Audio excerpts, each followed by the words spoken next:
प्रश्नावली 6.2 का प्रश्न नंबर 13। निम्नलिखित अंतरालों में से किस अंतराल में f(x) बराबर x की power 100 plus sin x minus 1 द्वारा प्रदत्त फलन f हास्यमान है। हमें यहाँ पर कुछ अंतराल दे रखे हैं और एक फलन दे रखा है f(x) बराबर x की power 100 plus sin x minus 1। अब हमें ये देखना है कि इन अंतरालों में से किस अंतराल में ये फलन हास्यमान फलन है। अब देखो अंतराल हमें दे रखा है तो हम क्या करेंगे, एफ डैश ज्ञात कर लेंगे, उसके पश्चात इन अंतरालों में एफ डैश का चिन्ह देख लेंगे। तो एफ डैश ज्ञात करो पहले। तो जो फलन हमें दे रखा है इस फलन को लिख दो समीकरण 1। समीकरण 1 का x के सापेक्ष अवकलन करने पर, x के सापेक्ष अवकलन करने पर आएगा एफ डैश x बराबर 100 x की पावर 99 प्लस कोस x। ये हमें मिल गया एफ डैश x। अब हम इस पहले अंतराल की बात करते हैं। पहला अंतराल हमें दे रखा है विवृत अंतराल 0,1।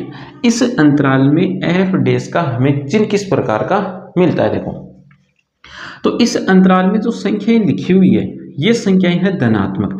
तो इन संख्याओं को जब हम यहाँ पर रखेंगे, ये धनात्मक संख्याएं, तो इन धनात्मक संख्याओं को यहाँ पर रखेंगे तो हमें यहाँ से धनात्मक संख्या ही मिलेगी। तो हम कह सकते हैं यहाँ से हमें प्लस का चिन्ह मिलेगा। अब देखो ये अंतराल यहाँ पर भी रखेंगे तो ये अंतराल ये देखो कि कौन से चतुर्थांश में आ रहा है। तो देखो जो प्रथम चतुर्थांश होता है वो होता है विवृत अंतराल 0,π/2। पाई का मान रख करके इसको हल करो तो ये बन जाएगा 0,157। अब देखो यहाँ पर ये जो संख्याएं हैं, ये वाली संख्याएं, ये सभी की सभी इस अंतराल में आ रही है और ये जो अंतराल है ये अंतराल बना रहा है प्रथम चतुर्थांश। तो ये संख्याएं इस अंतराल में आ रही है, मतलब प्रथम चतुर्थांश में आ रही है और प्रथम चतुर्थांश में कोस होता है प्लस का। कोस का चिन्ह हमें किस प्रकार का मिलेगा, प्लस का। अब देखो दो धनात्मक संख्याओं का योग करने पर भी हमें कैसी संख्या मिलेगी, धनात्मक संख्या ही मिलेगी। इसका मतलब विवृत अंतराल 0,1 में एफ डैश धनात्मक है, मतलब शून्य से बड़ा है। शून्य से बड़ा है तब ये होगा निरंतर वर्धमान फलन। अगले अंतराल में आओ। अगला अंतराल हमें दे रखा है, यहाँ पर मैं लिख लेता हूँ एक बार को। अगला अंतराल है विवृत अंतराल π/2, इस अंतराल को मैं इस प्रकार भी लिख सकता हूँ, विवृत अंतराल 1.57, 3.14। अब देखो इस अंतराल को देखने से हमें दो बातें पता चल रही है। पहली बात यहाँ पर धनात्मक संख्याएं हैं, दूसरी बात यहाँ पर एक से बड़ी संख्याएं हैं। किससे बड़ी संख्याएं हैं, एक से बड़ी संख्याएं हैं। अब हम इन संख्याओं को यहाँ पर रखेंगे तो धनात्मक संख्या है तो हमें चिन्ह किसका मिलेगा, प्लस का मिलेगा। साथ में ये एक से बड़ी संख्याएं हैं तो एक से बड़ी संख्याओं को यहाँ पर हम रखेंगे तो एक से बड़ी संख्याओं की घात में आ जाएगा 99। तो एक से बड़ी संख्याओं की घात हम 99 करेंगे तब भी हमें एक से बड़ी संख्या ही मिलेगी। किससे बड़ी संख्या मिलेगी, एक से बड़ी संख्या मिलेगी। फिर वो एक से बड़ी संख्या देखो गुणा किससे हो रही है, तो गुणा हो रही है 100 से। एक से बड़ी संख्याओं को 100 से गुणा करने पर हमें 100 से बड़ी संख्या मिलेगी।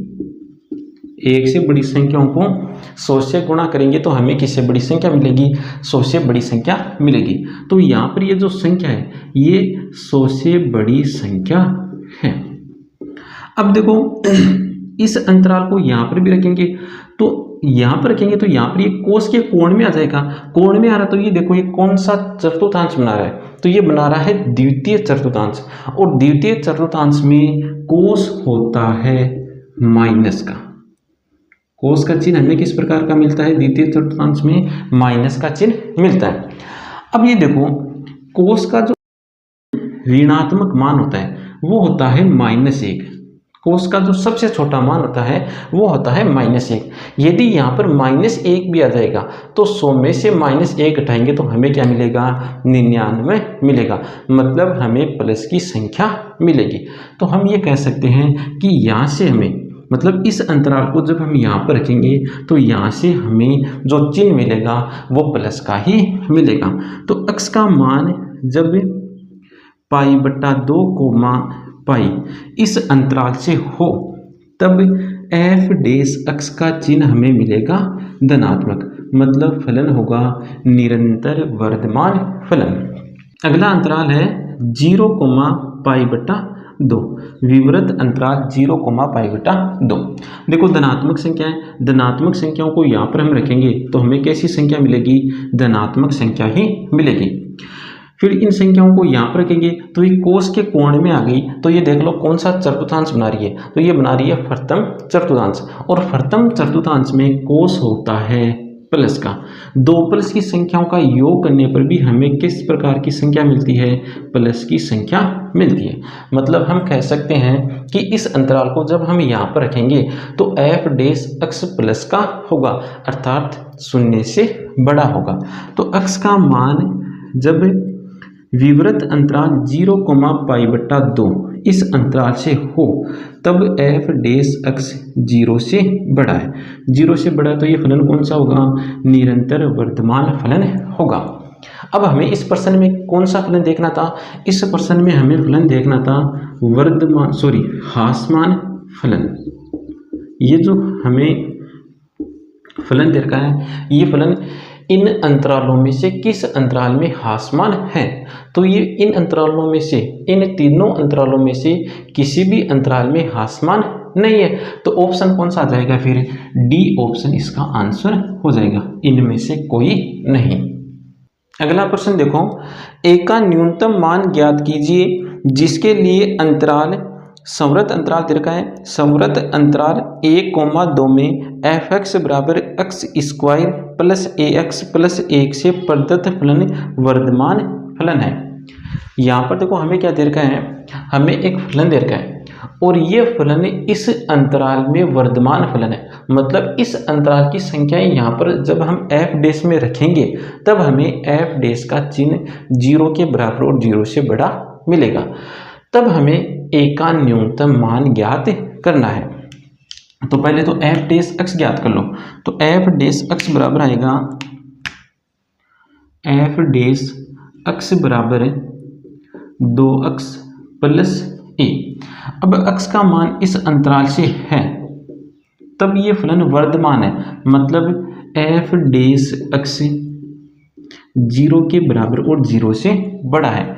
अब f' यहाँ पर रख दो, तो f' है 2x प्लस a, 0 के बराबर और 0 से बड़ा है। यहाँ से a ज्ञात कर लो, तो 2x को भेज दो, तो a बड़ा और बराबर है -2x के।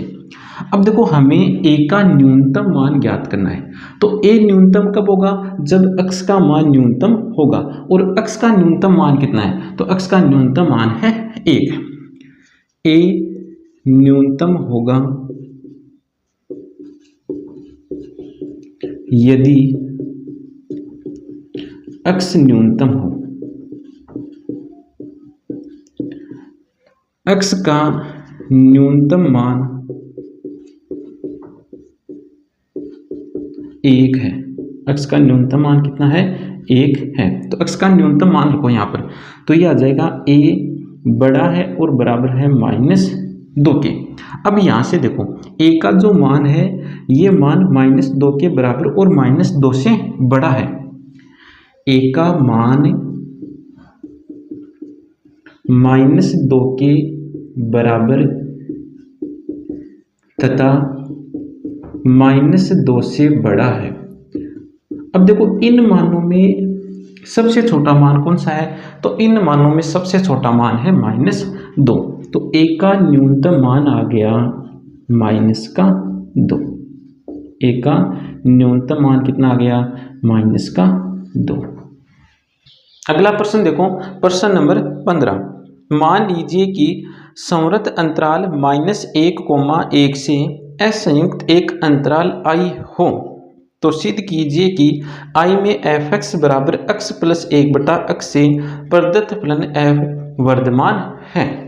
यहाँ पर देखो हमें फलन क्या दे रखा है, फलन दे रखा है f(x) बराबर x प्लस 1/x।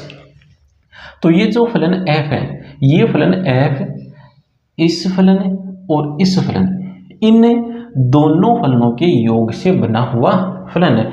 तो इस फलन f का प्रांत इन दोनों फलनों के प्रांत के इंटरसेक्शन के बराबर होगा।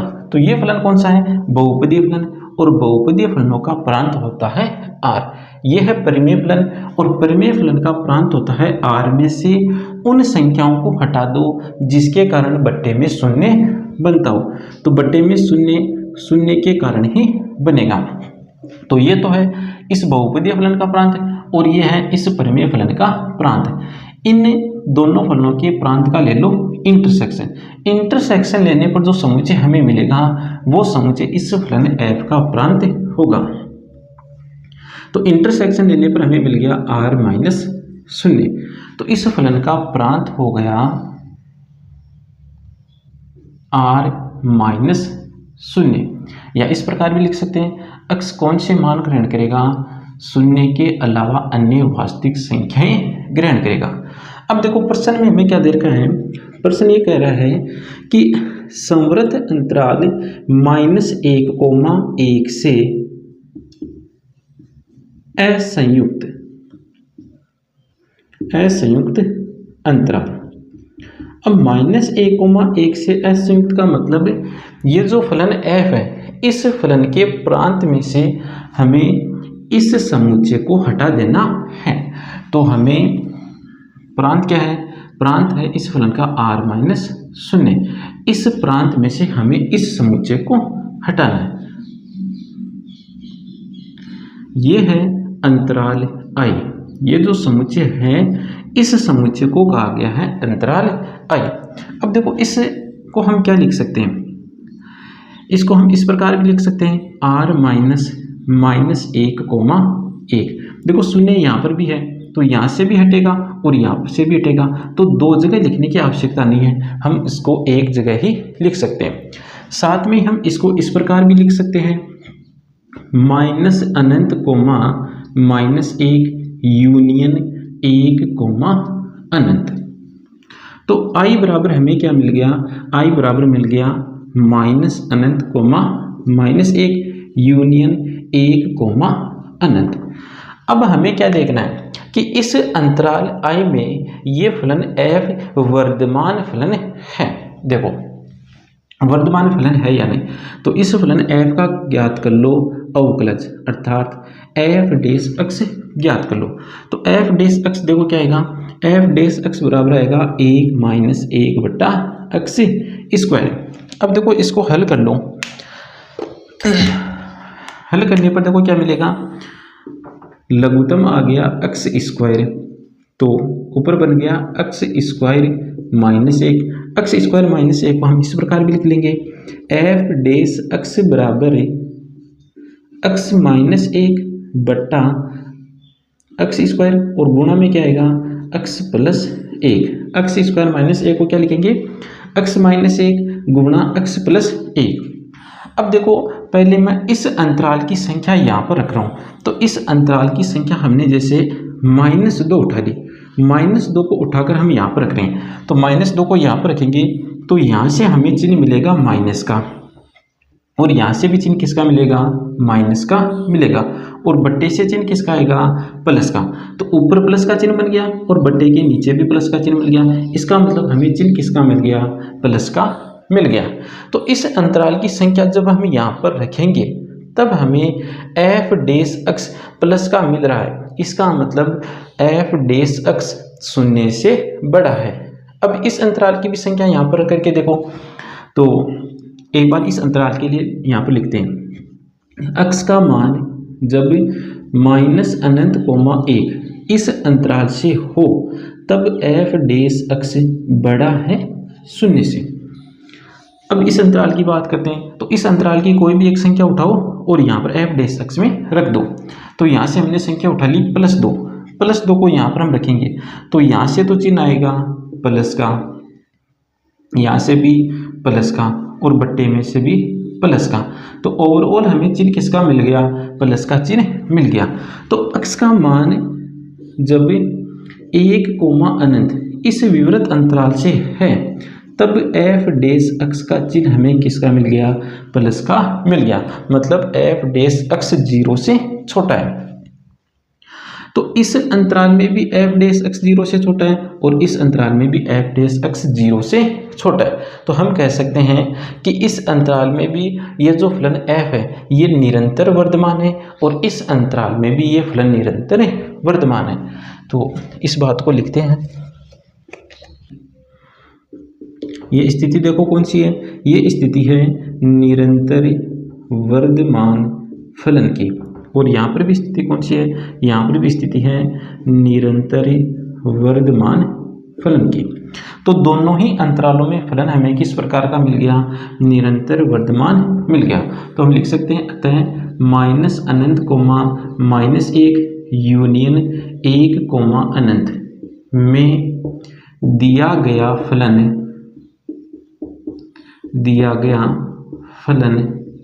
निरंतर वर्धमान फलन है।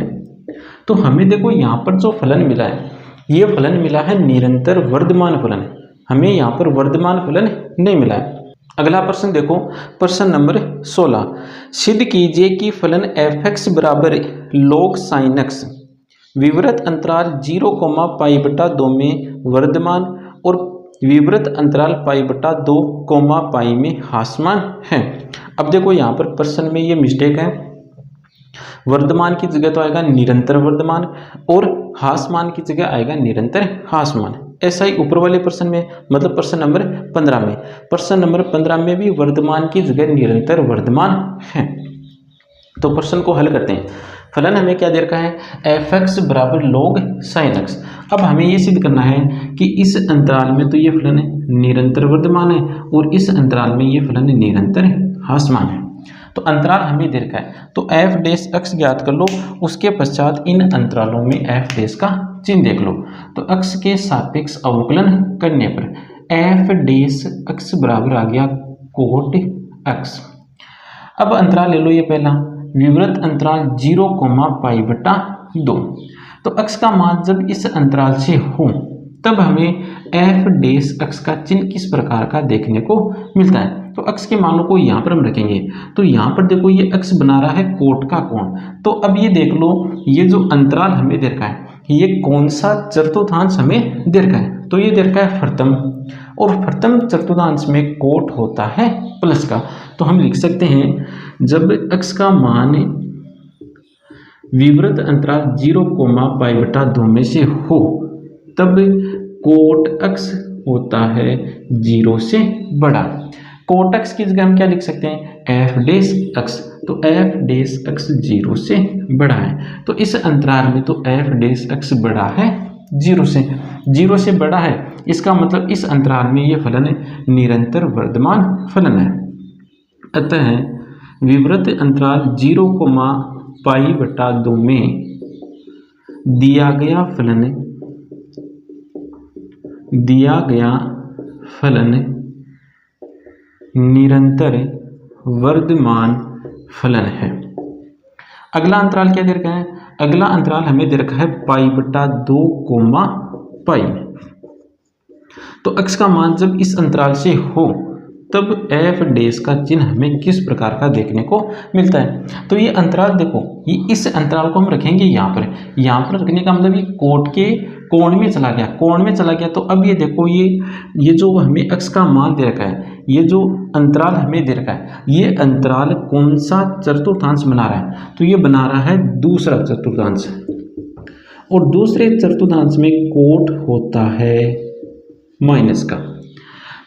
इसका मतलब π/2, π। x का मान जब इस अंतराल से हो तब कोट x माइनस का है, मतलब 0 से छोटा। तो अब कोट एक्स की जगह हम क्या लिखेंगे, एफ डेस एक्स लिख देंगे। तो एफ डेस एक्स छोटा है 0 से, जब एक्स का मान इस अंतराल से हो, तो एक्स का मान इस अंतराल से है तब एफ डेस एक्स 0 से छोटा है। अब ये स्थिति देख लो कौन सी है, ये स्थिति है निरंतर ह्रासमान फलन की। तो लिखो अतः विवृत अंतराल π/2 पाई में दिया गया फलन निरंतर ह्रासमान फलन है।